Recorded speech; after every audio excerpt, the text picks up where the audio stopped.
I have had the absolute luxury and privilege of seeing and witnessing the startup world change from the time when I started up in 2009, when nobody in their right mind was starting up, to today when it's so fashionable and it's so amazing to start up and everyone wants to be on Shark Tank and everyone wants to be called a founder and everyone loves to attend such events.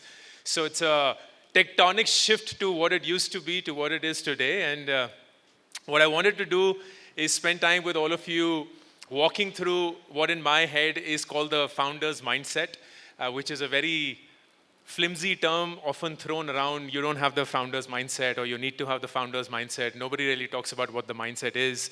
Not that I know of it personally, but I will take a shot and hopefully by the end of this conversation leave you with a little things to reflect upon. I want to get a sense of the crowd. So how many of you here are running your own businesses or startups? Okay, great. How many of you are currently working professionally in a job? Awesome. And is there anybody who's studying right now? School, college? All right. Just one, two, three, four. Right. The right answer should have been everyone, but that's perfectly fine. We never get it in India, right? Nobody's studying after college. Okay. How many of you here are from Bangalore? All right. Wonderful. And how many of you here are engaged in a direct manner with the tech industry? Work in the tech industry or are currently employed in the tech industry? All right, perfect. Final question, I asked a lot of questions. How many in your 30s? How many of you are here in your 30s? All right, in your 20s? Right? 40s? Okay, great. We won't go beyond. I am 44, and as I said, I started up in 2009 when it was not cool to start up in India. I'll very quickly walk you through my journey to let you have the context of where I come from and then leave you with what, in my opinion, is the founder's mindset.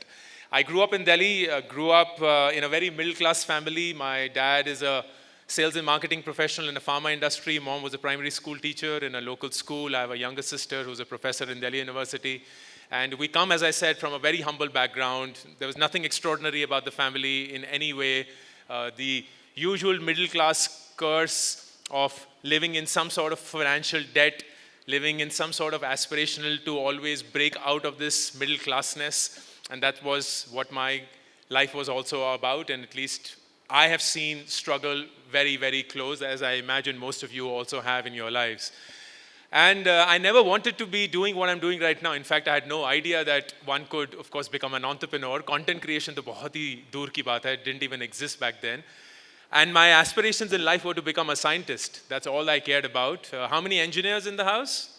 Yeah, I hated engineers. I was like, engineers sold their soul. They could have devoted themselves to the study of pure sciences, but instead they were like, we will make machines and make money. And I felt that that was the capitalist sellout.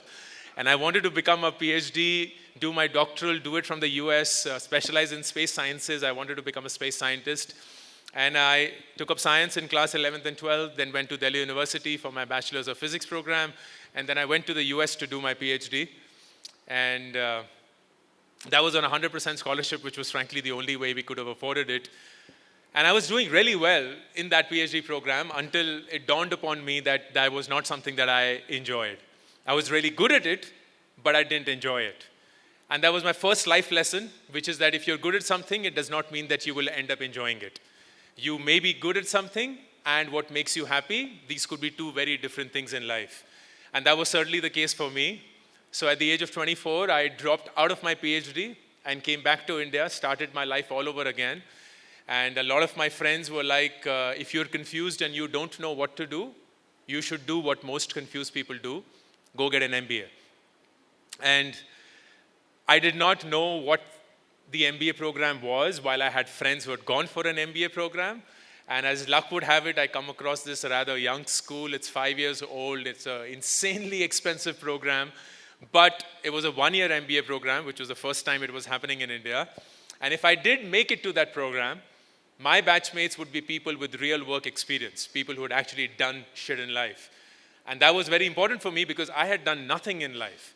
So for me to spend time with people who had actually done real things was, in my opinion, the best way to learn. And I applied to the Indian School of Business, and that 1 year just fundamentally changed me in so many ways. because that 1 year I just truly went looking for myself. I then joined consulting after ISB and was a management consultant for 3 years, which was a fascinating kickstart to my journey. I learned a lot every single day.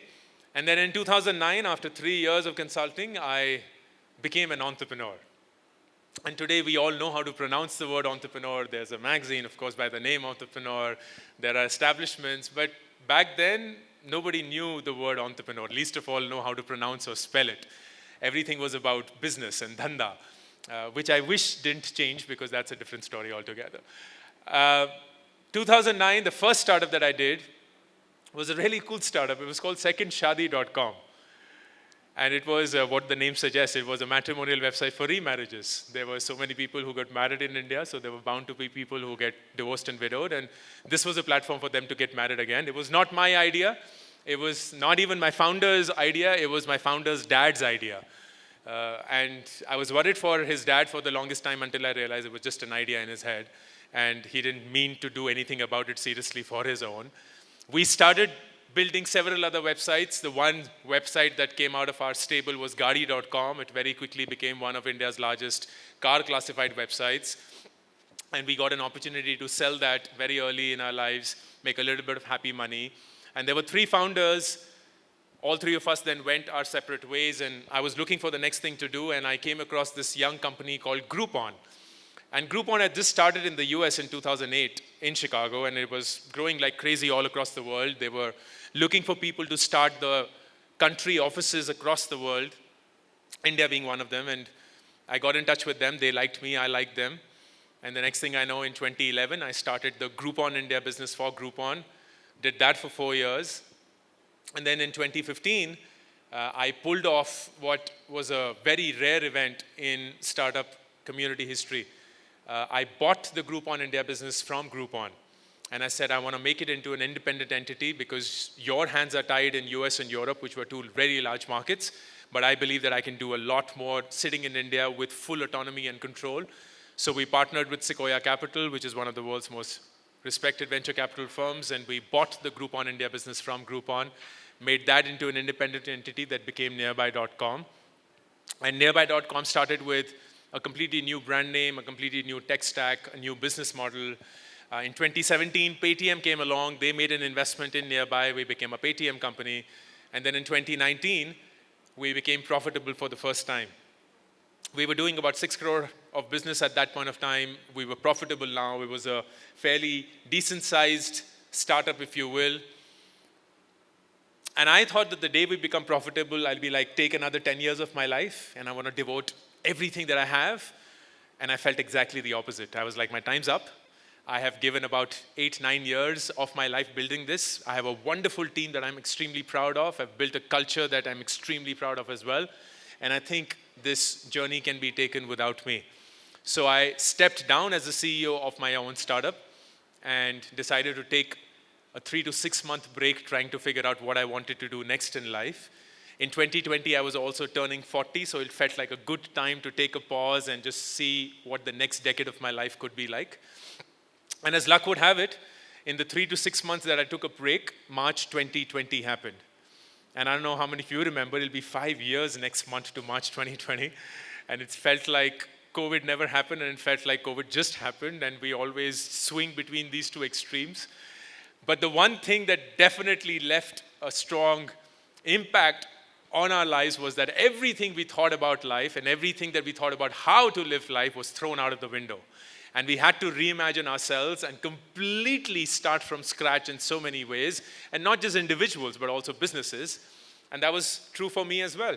At the age of 40, I was now to reimagine my entire life.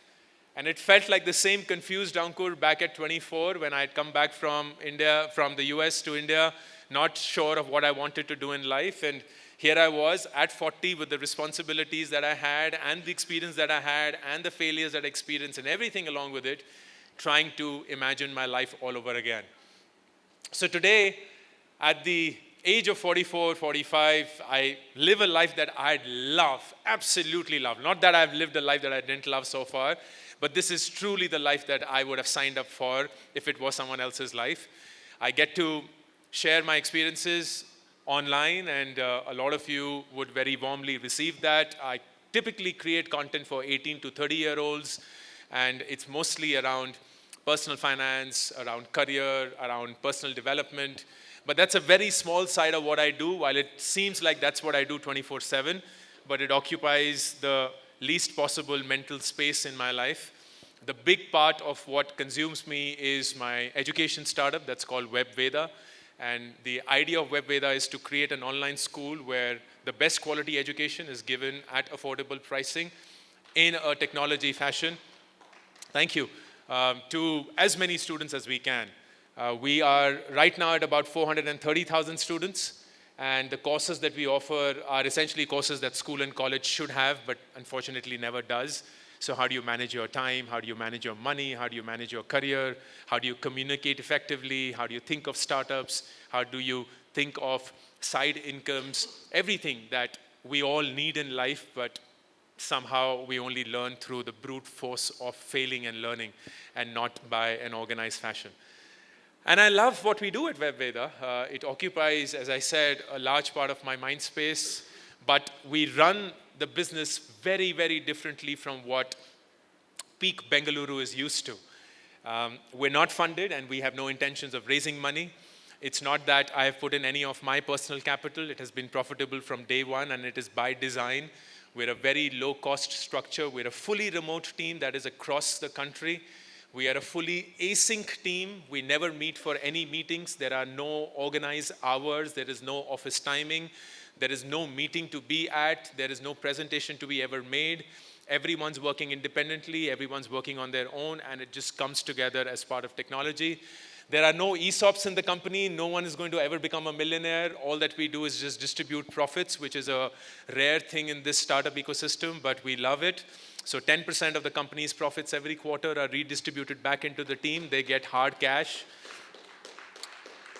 And all of them are encouraged to invest, because that's the one way that I've built my own capital as well. And it's ridiculous that the team members who are aged between 23 to 27, average age of 24, are sitting on corpuses that most of us would not even hit at the age of 40. And it's not that we pay them the most amount. It's just that regular disciplined investing of just putting in that capital and not spending it on random shit. And we also encourage them to have multiple jobs.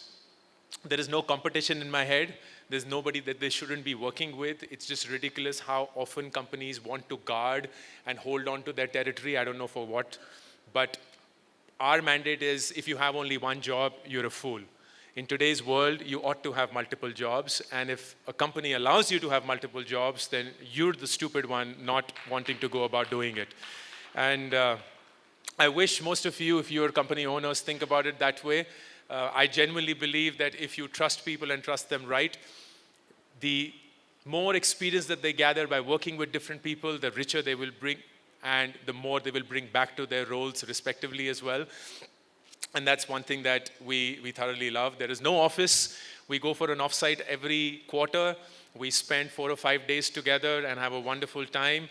We're heading to Shillong in 2 weeks from now. We've covered almost every great city that we can think of in this country.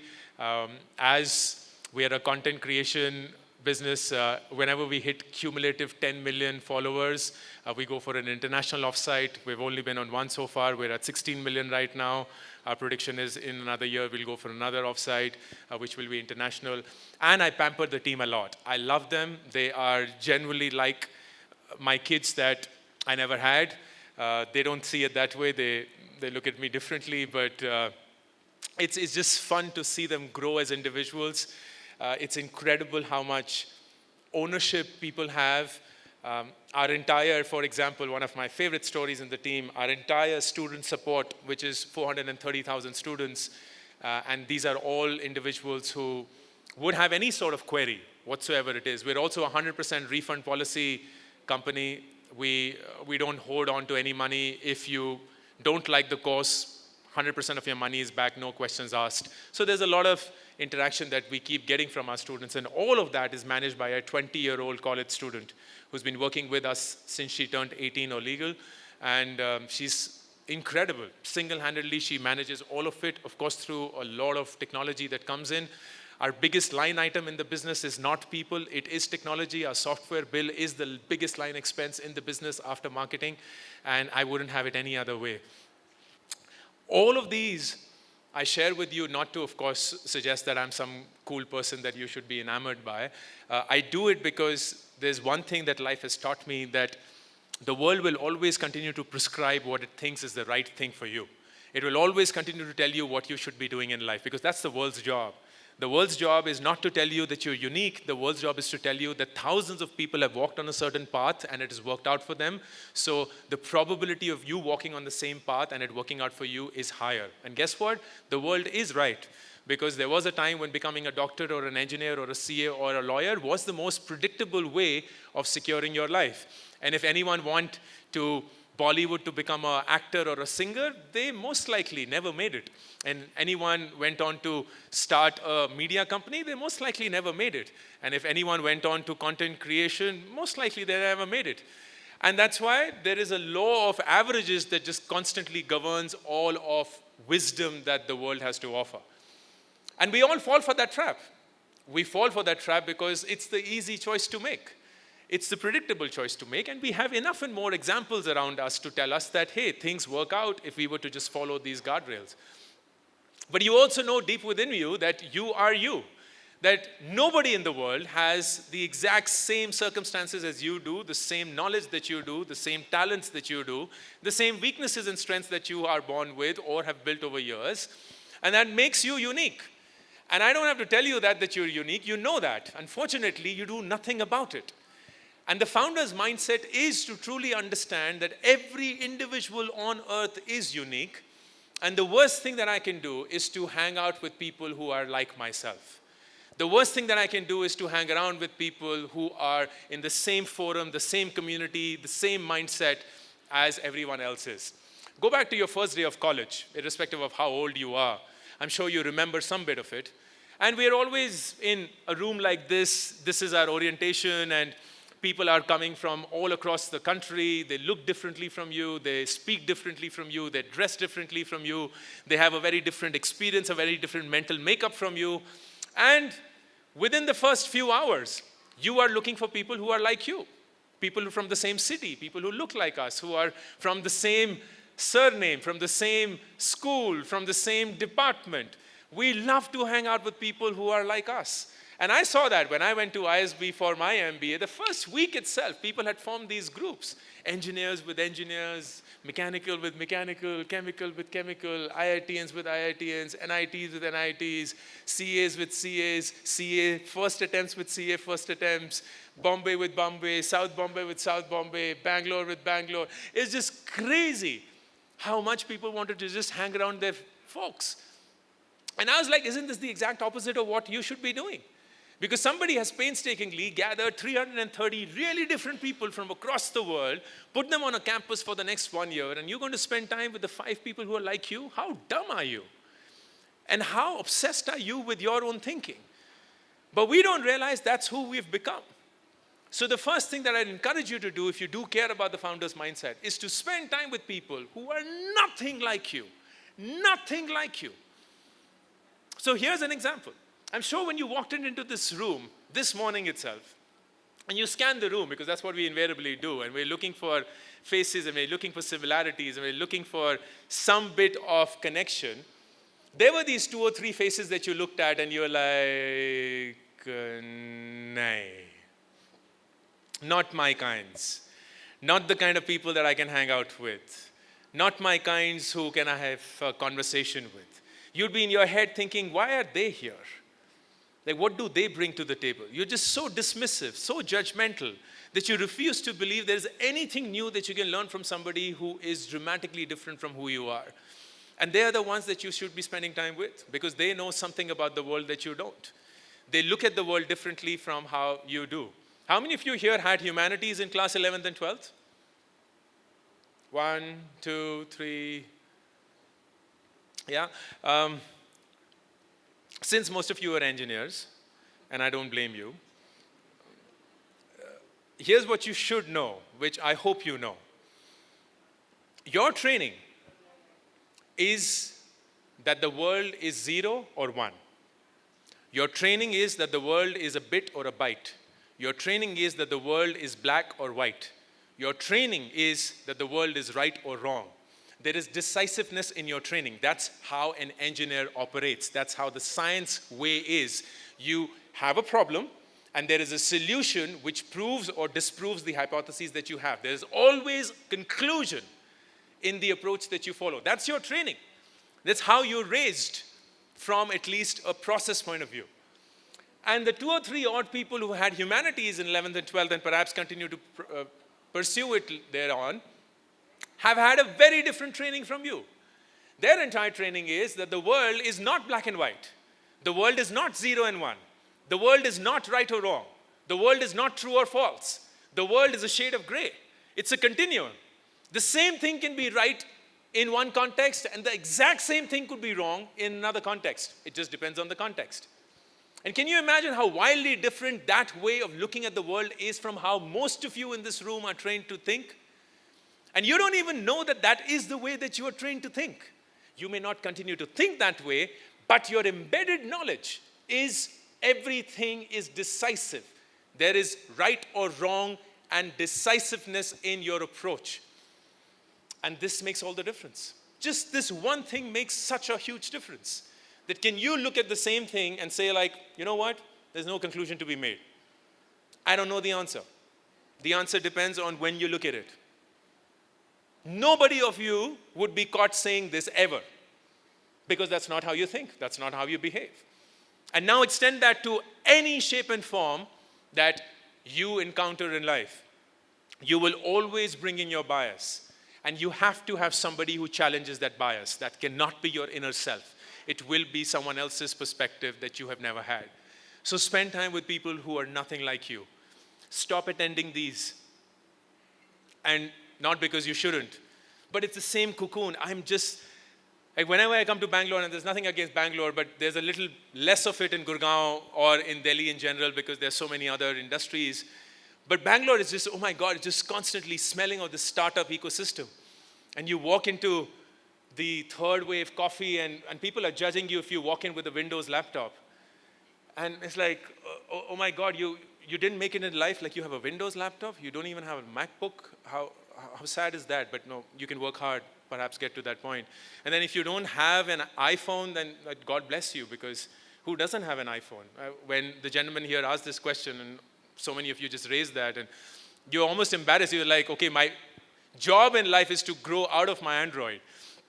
And then, of course, everything is about funding, and everything is about the valuation, and everything is about how fast you're hiring and how fast you're growing and what investors you're meeting, and it's the same conversation. And I'm just so glad that I'm far away from that.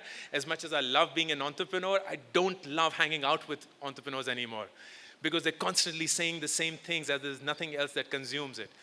And nobody is surprisingly talking about the consumer or the product or the challenge that they face there, but they're always talking about how much they can sell and how much they can grow.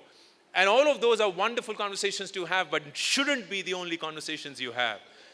Go out into the universe and have conversations with people who are so different and departed from where your world is that you'll always be surprised. Here's an interesting question. One of my favorite questions I always ask. How many of you here are middle class? How many here are middle class? Yeah, I always get like 90%. I don't know what the remaining believe, because most likely nobody here believes that they're rich. So the ones who haven't raised their hands are like, yeah, I'm just poor. I'm still poor. I'm trying to get to middle class. What's the definition of middle class in India? All of you very smart people. What's the definition of middle class in India? I don't need a emotional definition that, oh, we have values and so on. Sorry? Hand to mouth. Yeah, somewhat of an emotional definition, hand to mouth. Are you hand to mouth, sir? You're not. Okay. Did you raise your hand when you said middle class? You did. Yeah? Okay. Bam. Wrong answer.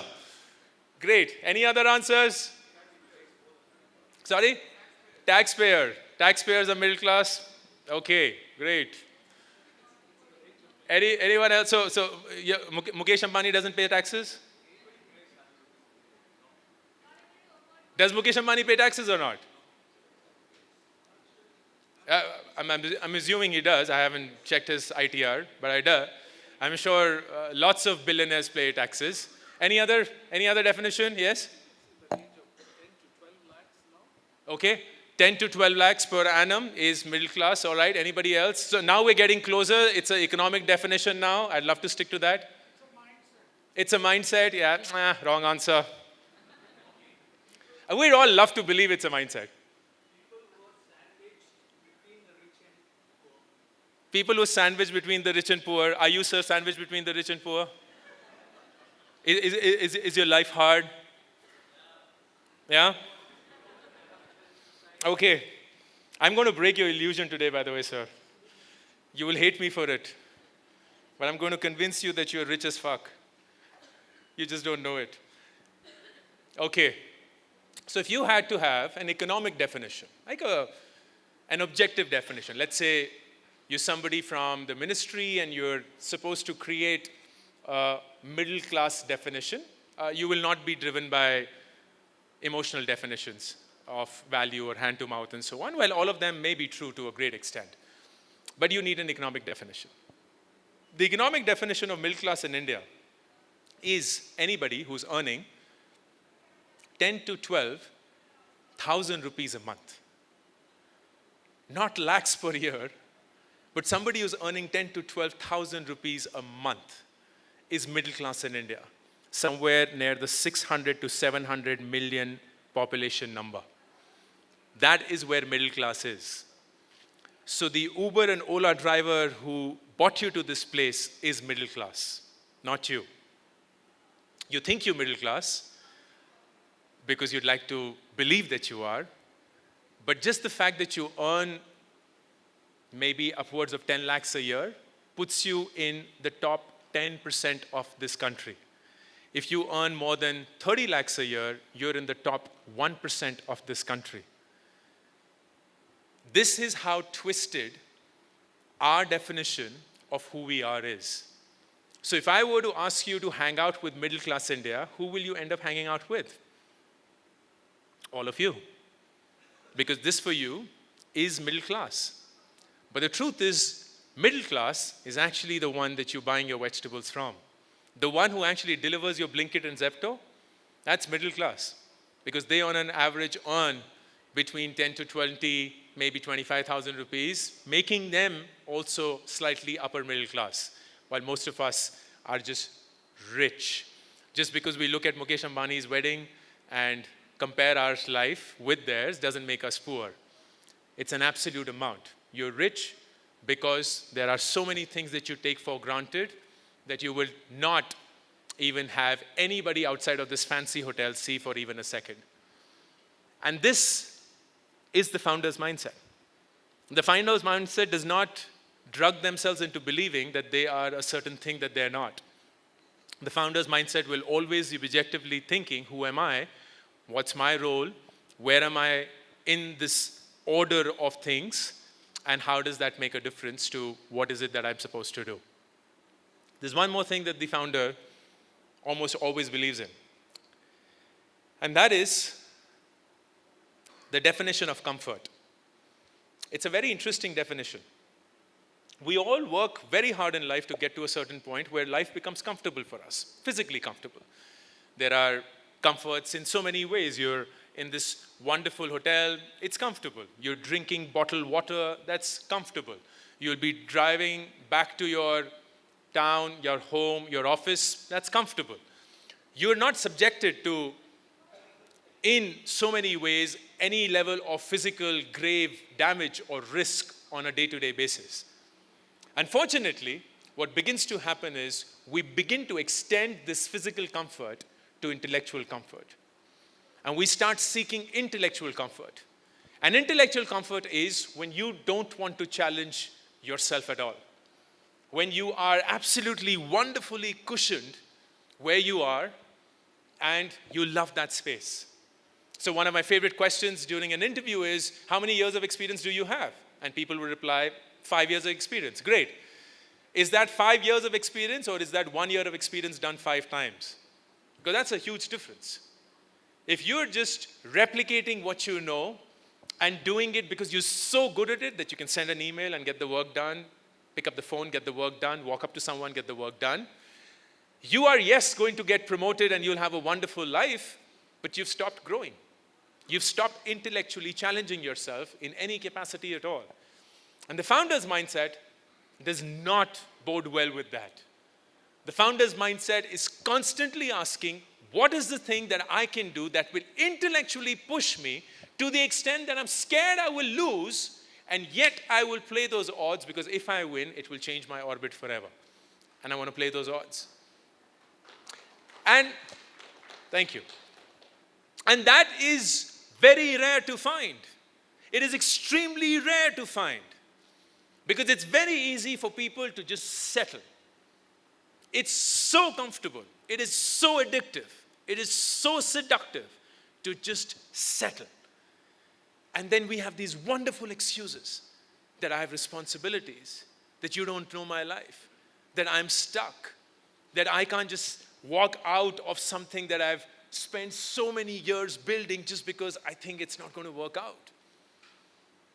And all of that may be true. But you have yourself to blame if you find yourself complaining that somebody else who took that risk is now winning in life, and you who didn't take that risk is just feeling bitter about it. Because you lost all right to compare yourself with anybody else who took that risk to be where they are, while you just sat comfortably in your life, all warm and cushioned, and said, I've just invested in an FD, but I want the return of the stock market. It's not going to happen. It doesn't happen. And you give away all right to get that return if you're not willing to take that risk. Which brings me to the third and last point. The one thing that I've come to realize, and this has been such a long journey because I can tell you with conviction at 44, all these words that I say were not what I felt at 24. I was a very different person, as most of us are. And we grow, we become wiser, we learn from our mistakes, our failures. I certainly have. And the one thing that I realized is the world's job is to constantly judge you. The world does not want the best for you. The world loves to just judge, form an opinion, draw a conclusion, and then talk about that when you're not in front of them. And that's true of whether you're winning at life, that's true whether you're losing at life, that's true if you're not doing anything with life, and that's true if you're doing everything that you can with life. It doesn't change. Even the most successful people will be judged and talked about. Even the ones who are not making it happen will be judged, will be talked about. That's just the reality of how things are. Now, what that does to us is the bigger question. Because I see so many people who get affected by what people's opinion about them is. And yes, if those people are really close to you, perhaps there's reason why you should get affected. So if your parents think something that you don't like about you, it's bound to be affected. If your partner, your kids, your siblings, they do, sure. But if the world at large, people that you shouldn't be caring about because you don't know anything about them and they don't know anything about you, if they have an opinion on you and you get impacted by that opinion, please recognize you're not living your life, you're living a life defined by them.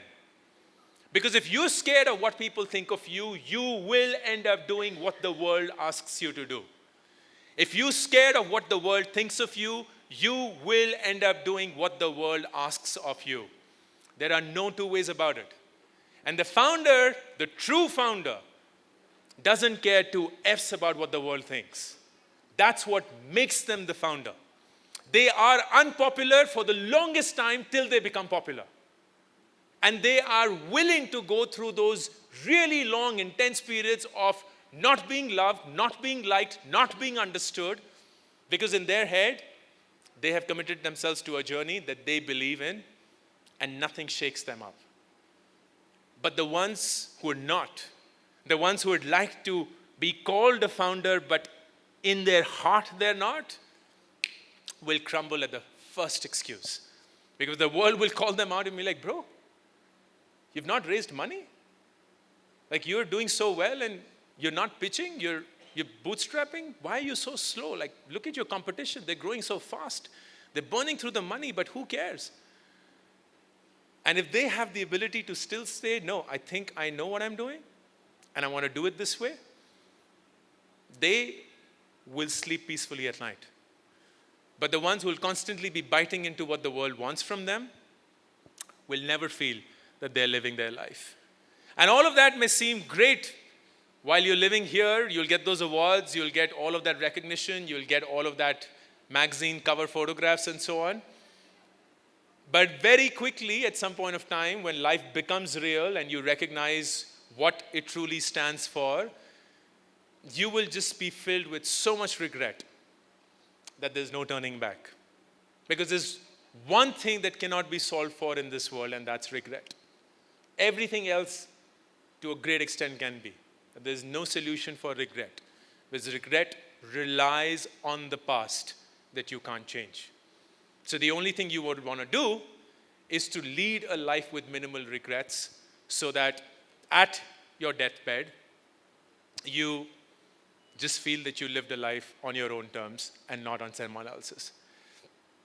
So when you combine these three things, spending time with people who are nothing like you so that it broadens your horizon, it gives you a perspective that you did not have, and you're not just consumed by your own cocoon and living your life in your own echo chamber.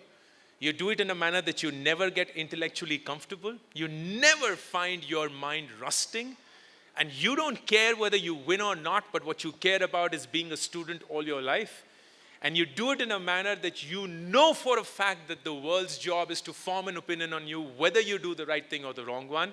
And you cannot let that influence you. You have what I believe, in my opinion, is the founder's mindset. And the fascinating thing about that is this mindset does not want you to open up or start a startup. It doesn't care. You could very well be an employee all your life and still have the founder's mindset. You could very well run multiple startups and never get the founder's mindset. This qualification does not give you access or grant you access to the founder's mindset. What does is the way that you think. And there's so many examples around that. When you were to think about someone like a Satya Nadella, is he a founder? Well, on paper, no. None of us would call him a founder. He didn't start the company. He doesn't own a large share of the company that he runs. But I'd argue he's one of the best founders that the world has. And the reason is not because he didn't start the company or he did. The reason is because he thinks like one. So the day he were to start one, should he care about starting one, he will do far better than any one of us in this room will. Not because of the access that he has and the network that he's built, but because of the way that he's thought all his life. And that's why he is where he is, and so many such examples. And you would want to be that person, irrespective of whether you eventually want to start up or not. And that's all that I wanted to share with you today, as philosophically as it sounds and as impractical as that sounds. Thank you so much. Thank you. I don't know if we have time for questions or not. Do we have time for questions? Okay, go ahead, sir. If there's a mic that can come to him as well. Please.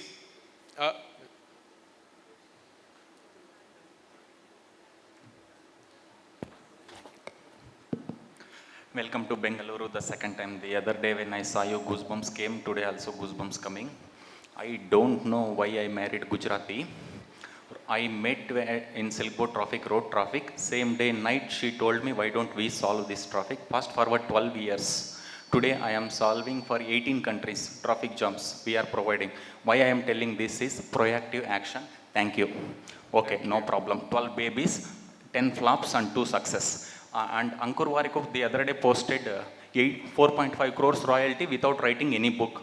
What is this? Then, I am doing copy paste now. Now I am bringing up, because of your LinkedIn post, 4.5 crores, eyes widening, draw jopping. What is this? Then ghostwriter and some people, your videos, content, chewing, parsing, analysis, blah, blah, blah. 1 book is ready, 2 books are ready, 3 books are ready, 4.5 crores is ready. My again Gujarati wife is sitting next to me. See this. I was thinking how many I can see. So this pattern, now IIM strategies, I want to blend to politics, board room meetings to ballot boxes. I am going content. I am following you, but not competition. Yeah, obviously I can't compete. Thank you so much. What suggestions you want to give me for an entrepreneur who is dancing between clients, projects, employees, hiring, firing, operations, excellence, anything? Thank you so much. Thank you. Thank you so much. It took me some time to understand that there was a question in this. I have no advice for you, sir. I really don't, because I'm not in the business of giving one, and nor do I think I'm qualified to. All that I can tell you is that if you're dancing a lot and you feel that most of your time goes towards things that are not so productive, then you're doing something wrong. And the way that it has at least worked with me is an over-dependence on technology, because then that simplifies things a lot, and technology is far more trustworthy and predictable than people are. So don't hesitate to deploy and use technology as much as you can, because that certainly helped me. So I can only vouch for that from my experience. And number two is, it's again worked for me a lot. I would go insane when it comes to this concept of trust. And if you will just allow me 1 minute of what I mean by that is, we live in a very trust-deficient culture. Whether we like it or not, India is a trust-deficient culture. From day one, we are told, "Dal mein kuch kala hai." And we're always told to be on our guard. And we're always told that the person opposite to you is being very nice to you. There's a catch. And people are very nice with no reason. So there's something that you should watch out for. So inherently, we have grown up not trusting, or at least only trusting when trust is earned and not from the get-go. I operate in the exact opposite spectrum. I trust people, assuming that they can be trusted, and only if they let me down do I stop trusting them. So it's, I can trust you before I know I can't. And that works wonderfully when it comes to my team. Because my team will get opportunities, responsibilities, mandates from day one, which they didn't expect. And I'll be like, no, I trust you to do them well. We trust them so much that we give them the salary at the start of the month and not at the end of the month. I don't know why companies always give salaries at the end of the month. If you really think about it, you're all paid, those who are working, after you've worked, not before. But imagine the first day you join and you get your salary for the month. That's what we do. Because they're like, even if they're going to run away, what are they going to run away with? 1 month of salary? That's fine.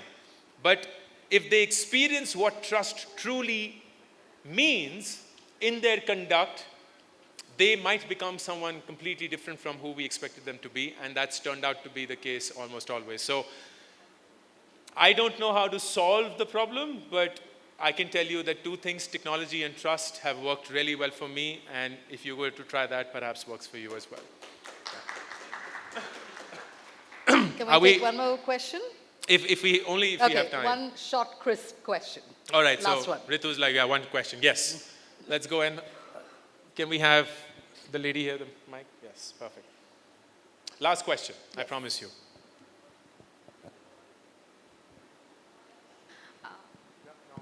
Yes. Good morning, all. And What's your name first? I am Richa Khetarpal from Chhattisgarh. Okay. Richa Khetarpal. Richa. Yes, yes. Perfect, Richa. I Tell am me. from a small city, Korba, Chhattisgarh. Okay. So I just heard about you. I have been a big fan of you since Thank you. long. But as you said that you should meet those people who are not like yours.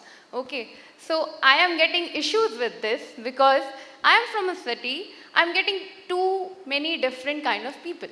Yeah. Okay. Tribal areas, hai na? And a very small, even I learn from my maid, Yeah. you know, those mindsets, a different kind of people. But Exactly. still, I'm not getting those people who are into tech I'm not getting those people who are into innovations. And this is being quite a hurdle since I thought of making my startup. So how would your suggestion for me for the mentorship for the startup, because I am getting hurdles, you know. Are you trying to create these networks offline or in person? Right now online, because there is no option. Yes. Online. So when you say you're not able to do it, what is the challenge? I'm not getting the developers. I'm not getting the trust. As you said, दाल में कुछ काला है. जब मैं phone में बात करती हूँ and I'm getting rejected or I think कि पक्का इसने मेरा idea चोरी कर लिया है, etc. things. So I'm not getting the correct kind of guidance and the mentorship and the networking being in a small city. No, okay, so with all due respect, सबसे पहले small city कहना बंद करिए, ठीक है? Small city आपके दिमाग में, इस देश में कोई छोटा शहर नहीं है, क्योंकि आप दिल्ली देखती हैं या बैंगलोर आती हैं तो आपको लगता है कि आपका शहर छोटा है, लेकिन लोगों से शहर छोटा या बड़ा नहीं होता, आप जो वहाँ करना चाहती हैं, कैसे करना चाहती हैं, उससे होगा। तो अगर आप में वो जज्बा ही नहीं है तो हाँ, आप छोटे शहर से ही हैं, लेकिन अगर आप में जज्बा है तो कोई आपसे आपका शहर नहीं पूछेगा 5 साल बाद। So first get this out of your mind, and if you can, don't promise me, who am I? Promise yourself, I am never, ever going to introduce myself from a small city anymore, ever. You will just name your city. I am from X. I'm sorry, I didn't even get the name of the city because I wasn't even listening. I was just listening small city. तो वो बोलना बंद कर दीजिए. It's almost like कि तुम बेवकूफ अगर तुम नहीं जानते कि ये शहर कौन सा है, पर मैं तो नहीं हूं क्योंकि मैं यहाँ पैदा हुई थी, तो खामी तुम्हें में ही है, मुझ में नहीं है. But it's very easy for me to say it. You have to believe in it. So when you're approaching somebody and having a conversation, and maybe that person has grown up in a large city, maybe they speak in an English that intimidates you, maybe they're dressed in a certain way that you feel, oh my God, ये तो league से ही बाहर है, and so on and so forth. You will dismiss yourself before they dismiss you. And that will instantly show. Instantly, Richa. Because people are able to smell people. And when I say smell, I don't mean actual smell, but they're able to smell test individuals. तो जब आप आएंगी और वो hesitation होगी, वो थोड़ा सा शिकन है, वो थोड़ा सा डर है, वो जिस ढंग से आप अपने आप को present करेंगी, it will be very obvious that it's not an equal relationship in your head, that you think of them as wildly bigger than who you are. Game over. Game over. I don't believe that this world has any limitation when it comes to you networking with anybody that you want. The limitation is not defined by the algorithm or by the platform or by your inability to reach them. वो सब कुछ तो है, आप Elon Musk को भी DM कर सकती हैं और आप मार्क ज़करबर्ग को भी कर सकती हैं. The notion is, do you dismiss yourself before they dismiss you? Saying, वो तो जवाब ही नहीं देंगे. Because if that's going to be the approach, you're never going to give it your all to get them to respond even once. But does Elon Musk respond to random people like you and I? Yeah, he does. What's the basis of that? Is there something super normal in that message? No. Is there something so convincing that you're like, oh my God, clearly this message had to be replied to? No. It is almost always just being at the right place at the right time and throwing enough darts out there. And that's what you have to do. So please, as much as you've come to this forum in person, sit down every day on Twitter, on LinkedIn, connect with people whose content you really love, offer really solid feedback on their work as an equal, have them reflect on what you said while not knowing who you are. But if you do it consistently, at some point of time, Richa unke zehen mein bas jayega. And if you were at that point of time to drop them a DM or a cold email, the likelihood that they will respond to you will be far, far higher, and you will no longer be from a small town. It would have just worked out. And your town was never in the consideration even in the first place. So please make that happen. Thank you so much. And just a sec. I never disrespect my place of origin. Oh, it's not about disrespect. Just for the fact that I never think of it. As you said, I never think of it that it's a small city. I never think of it. I think it's a very great opportunity because I am different. I really think so because So why say it? just because I was not able to network with the people. So you think that there is a small part of you not being able to network which has got to do with your small city. And I'm saying that's a lie. It is a lie. Okay. मतलब मैंने आप सब लोगों को बोल दिया कि मैं दिल्ली से हूँ, क्या पता मैं झूठ बोल रहा हूँ? आपको कैसे पता? ठीक. मुझे देख के तो नहीं पता चलेगा ना कि मैं कौन से शहर से हूँ. तो मैंने बोल दिया झूठ, मैं दिल्ली से हूँ. मैं तो सैन फ्रान में पैदा हुआ था. ठीक. मैं तो यूएस सिटीजन हूँ, मैं तो जा रहा हूँ. आप सब लोग यहाँ फंस गए हो. Getting. It doesn't matter. Getting. Just say whatever in your head will know that I am no longer any lesser than this person. Clearly not from where you are. Like there could be a skill gap which is still understandable, but how can there be that I was born in this city or raised in this city? Of course not. So I believe you when you say that you don't have disrespect for that city, but you certainly have hesitation when it comes to that is where I'm from, and that means I have to work harder to get to a certain point. And my point is, the day you're convinced that that's not the case, it will no longer be an obstruction. And it's almost magical. Thank you. Thank you.